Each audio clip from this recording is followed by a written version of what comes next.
Hello, ladies and gentlemen, for the last time. This is your last theory lesson in music. Your grade 12 theory lessons are finishing.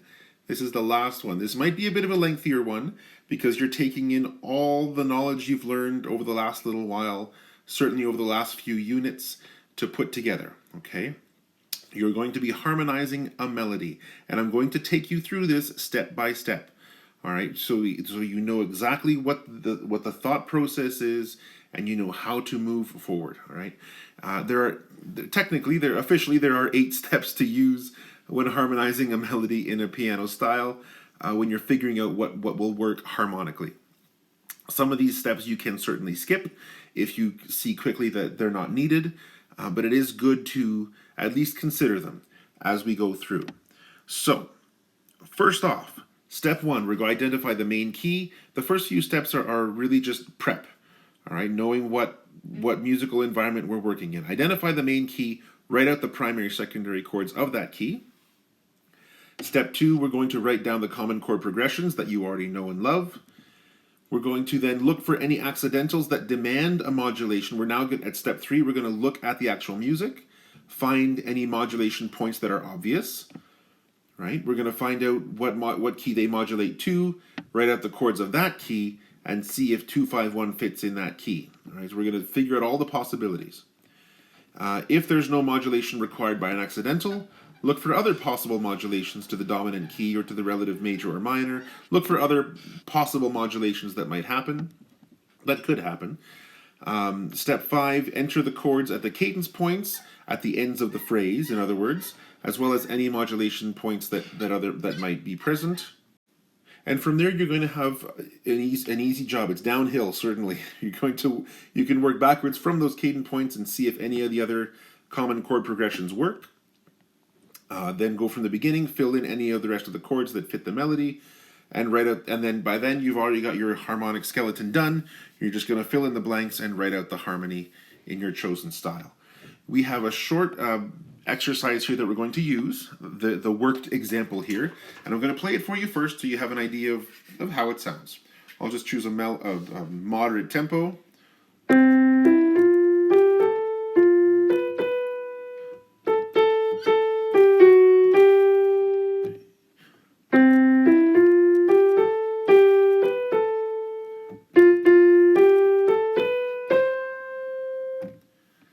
So the first thing, hopefully you notice, in just looking at the music, there's a 4-bar phrase, and it ends with a half rest, and then another 4-bar phrase, sort of a question answer, is the overarching structure. Hopefully you also notice that each side starts the same, like bar 1 is the same as bar 5. C, E, F, G, A, and then off it goes into something else. Also, hopefully you're noticing the rhythm is the same. The whole first line is the same rhythm as the whole bottom line, with the exception of the last long note, of course. But the rhythm is the same all the way through. Have a listen one more time.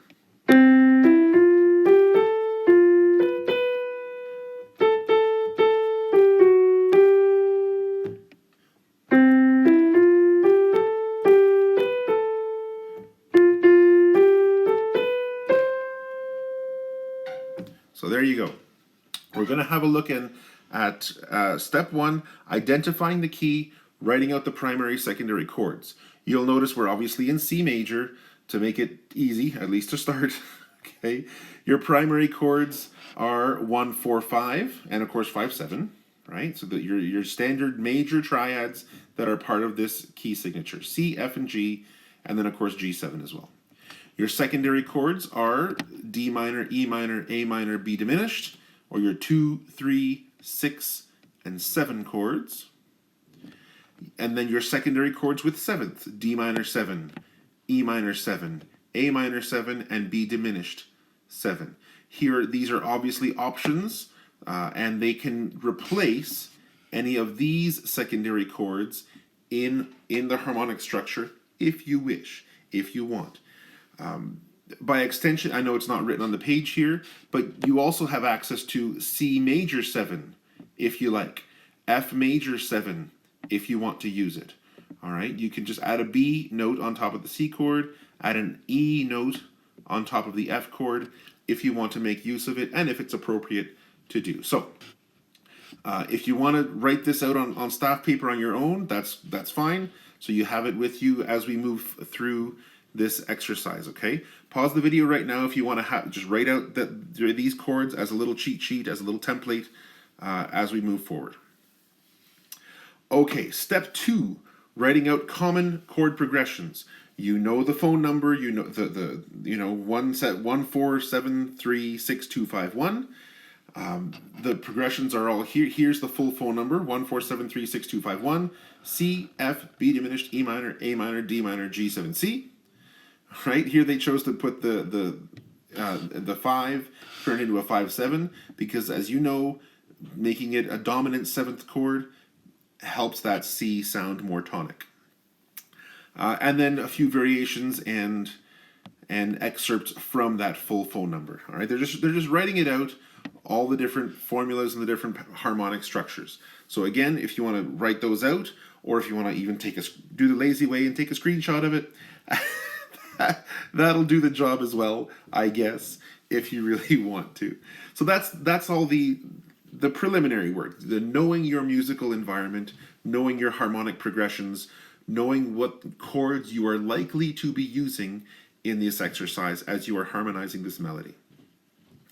All right, we're going to go on to the next page, and we're going to walk through steps 3, 4, 5, etc. Let's go on to the next page. All right, moving on to the next page of our worked example here. Step 3 is look for a modulation. Hopefully that F sharp at the end of line 1 is quite apparent to you, especially because it comes at the end of a phrase, and it goes up a half step to the note G, and you know that G note is the dominant note of our original key of C major. You know that music often modulates to the dominant, and so it makes sense, it makes harmonic sense that we would modulate to a G chord, to the key of G, at least just for a moment, okay, just to finish off this phrase. So the little excerpt here, the last 2 bars of line 1, right? A, G, F sharp, G. So, knowing that we're going to modulate to the key of G major, let's establish our key of G major by knowing what musical environment that looks like. A 1 chord, a 4 chord, a 5 chord, and a 5/7 chord. Not that we're spending much time in G, but it's good to know what our vocabulary is. Our 2, 3, and 6 and 7 chord are here. Okay, A minor, B minor, E minor, F sharp diminished, and then as well with the 7ths placed on top of them. Okay, and it says here, and yes, 2, 5, 1 in G major fits nicely. G major in the key of G major. You can have this. You can organize these 2 bars in the key of G major and think of it as 2, 5, 1. In the key of G major, there's scale degree 2, 2, 2, 2, 1, 7, 1. All right, so a 2, 5, 1 in G major actually fits this section.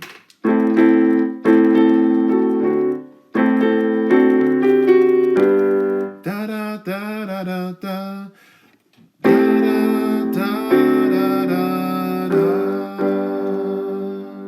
It works, okay? So if you see the scale degrees and know that, oh, we're actually using scale degree 2, 1, 7, and 1 here, those are the scale degrees that are happening, you can make use of them to figure out, oh, my common progression of 2, 5, 1 can work here in the new key of G major. So you can write those out on your page immediately over top of your music. Now, just a little notation thing. You see that they're doing A minor 7, D7, G on top. The 2, 5, 1 technically should go below, if that's the official way to do it. I know some of the times they're putting the harmonic analysis above. It technically should go below. So if you wouldn't mind doing that, that would be great. And now steps, they're sort of lumping together 4, 5, 6, and 7 all together. We're just flying through a few of these. Now it says step 4 is checking for other modulation spots.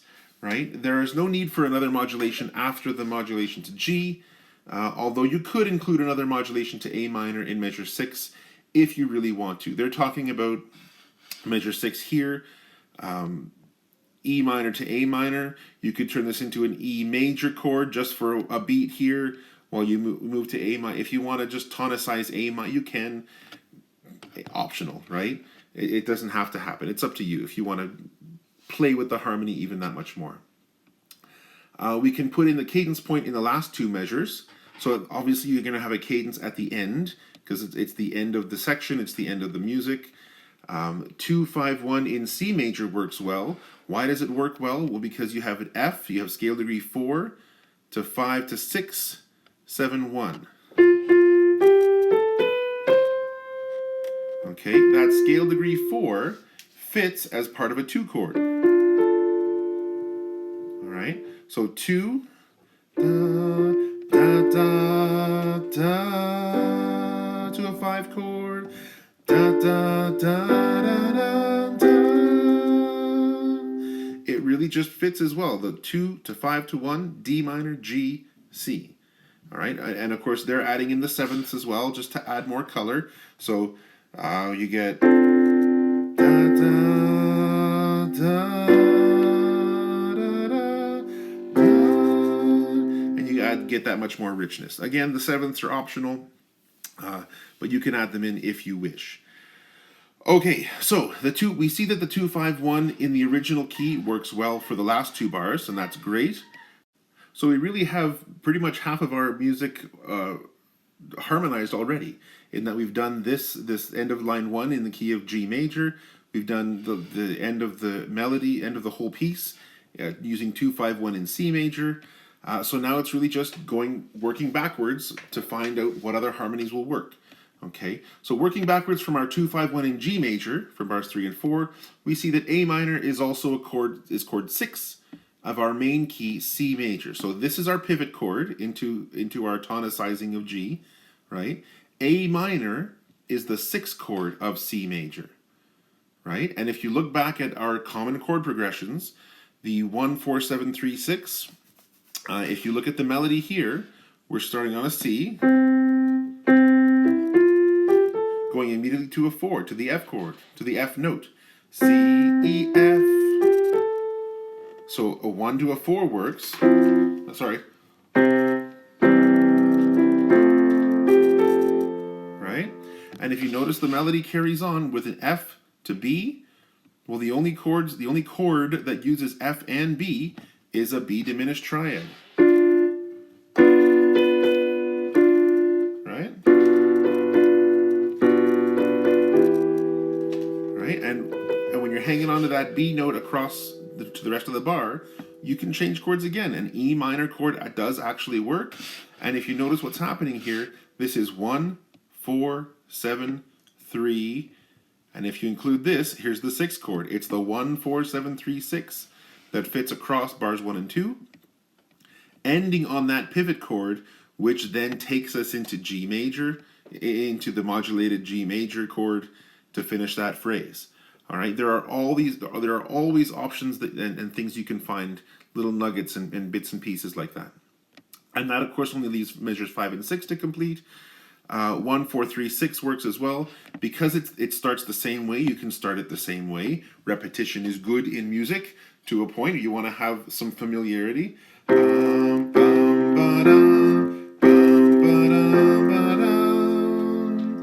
now here, because the melody changes, we're now using G, B, A. We'll just try using 3 and 6. G, B, A, da, da, da. And that actually is our 1, 4, 3, 6. 1, 4, 3, and 6. Now, of course, this doesn't act as a pivot chord anymore because we're not pivoting into a new key. We're staying in the same key of C major. So this is just 1, 4, 3, 6, 2, 5, 1. All right, throughout that whole last bar, that whole last line.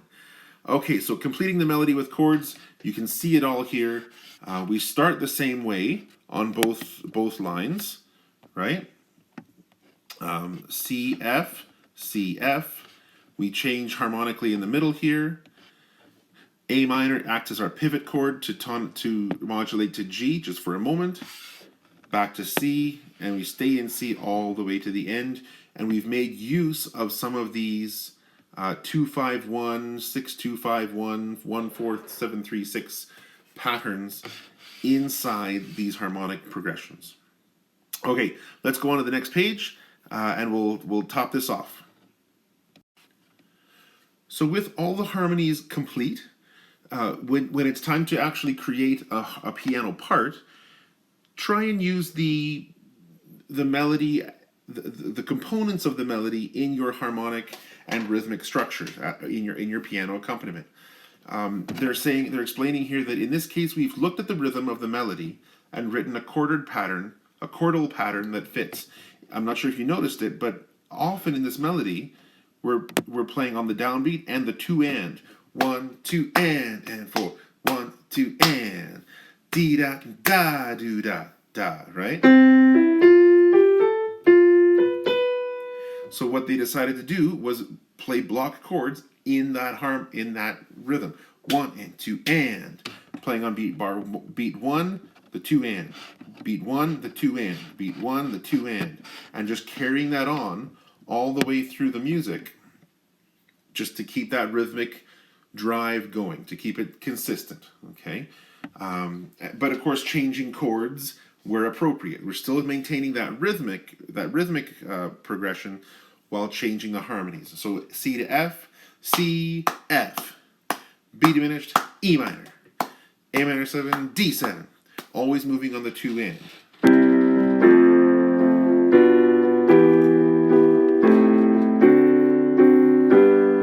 Okay, that rhythm stays steady all the way through. There's one more thing that they decided to do here. We also added a G7 chord on the 3rd beat of measure 4, right here, to prepare for the return to C major at bar 5.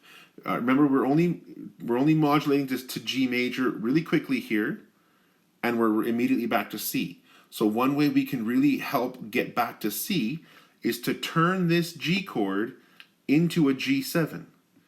And that helps because G7 is the dominant 7th of C major, right? So remember, the dominant 7th helps to bring our ears back to the original key. So playing this whole exercise, this whole melody, and I'll try to sing it again, bear with me, here we go.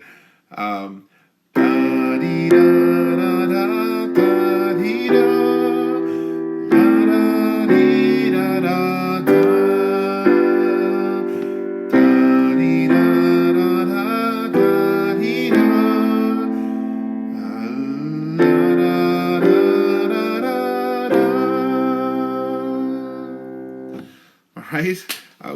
With a few hesitations, of course, in there, but I'm sight reading this stuff, so that's okay.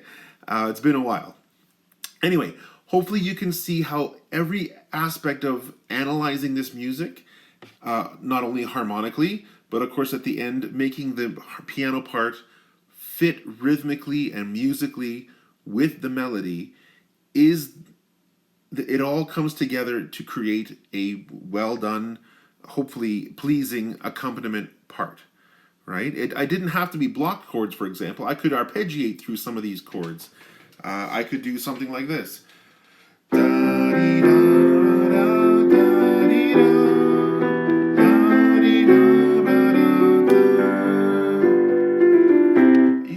You could make it a little more flowery, a little more exotic if you wanted, but just the basic harmonic and chordal and rhythmic structure is there, and it flows, and it follows conventions of the phone number, harmonic progressions. It all works. You have cadence points, you have modulations, it's all in there, and it's well thought out. All right, I hope this has been a good lesson in terms of prepping you for the next page, which is, of course, you doing some of these things. The next page, of course, has shorter examples, but it's the same kind of thought process that you should be going through. Steps 1 and 2, know your key signature, establish, write out the chord, your primary chords, your secondary chords, your seventh chords, know your common harmonic progressions in that key, and then off to the races you go. Look for modulations, look for all those different things. All right, let's go to the last page, and we'll have a quick look at the examples that are there. Okay, so 2 short examples here that you can harmonize. So it says add chords and write a piano accompaniment for the following melodies. Write the chord symbols above and include a modulation if possible. We just went through the steps of how to approach doing this methodically, so you really don't feel like you get stuck or lost in a particular way. I'll just have a quick look at these melodies with you, so you can get a feel for how they sound. I'll play them for you, and you can be off to the races with them. The first one is, of course, in G major. We see 1 sharp. We see starting and ending on G. We see we're following the key signature all the way. So it's a straight up 3/4 time melody. Here's how it sounds. 1, 2, 3.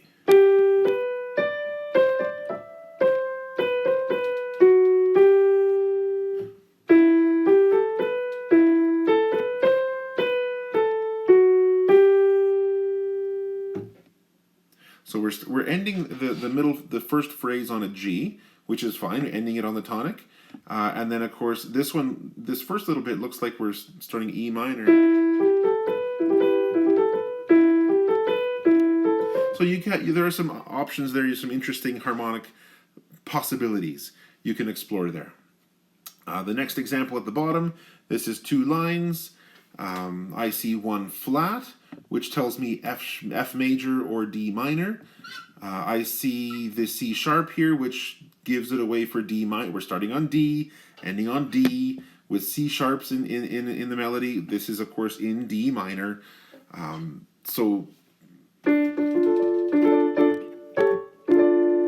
Okay.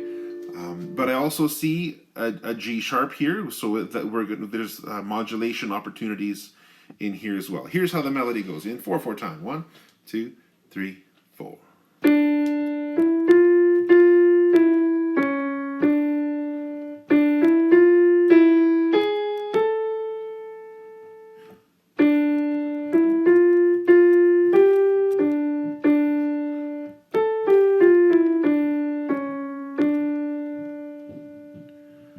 All right, there you go, ladies and gentlemen. Those are the 2 melodic examples for you to give a try. Harmonizing. Think of your phone number progressions. Think of your modulation opportunities. Find all those bits and pieces to make these melodies as interesting and pleasurable to listen to as you can. I'm looking forward to hearing how they sound. Even if you just send me you show me the progressions themselves, I can plunk them out on the piano. We can have a listen to them together. We'll figure them out together as we go. Thanks so much, ladies and gentlemen. I really appreciate this. This has been lots of fun making these lessons with you and for you. And I hope this makes sense. I hope you understand it, and I hope you've enjoyed it, because this really is the joy of making music. Yes, you got to know a lot of things, but it's one of those joys in life to be able to have the knowledge to create music that people will like to listen to. All right. Enjoy, ladies and gentlemen. Let me know if you have questions, and we'll see you in class soon. All right. Take care, guys. Bye-bye.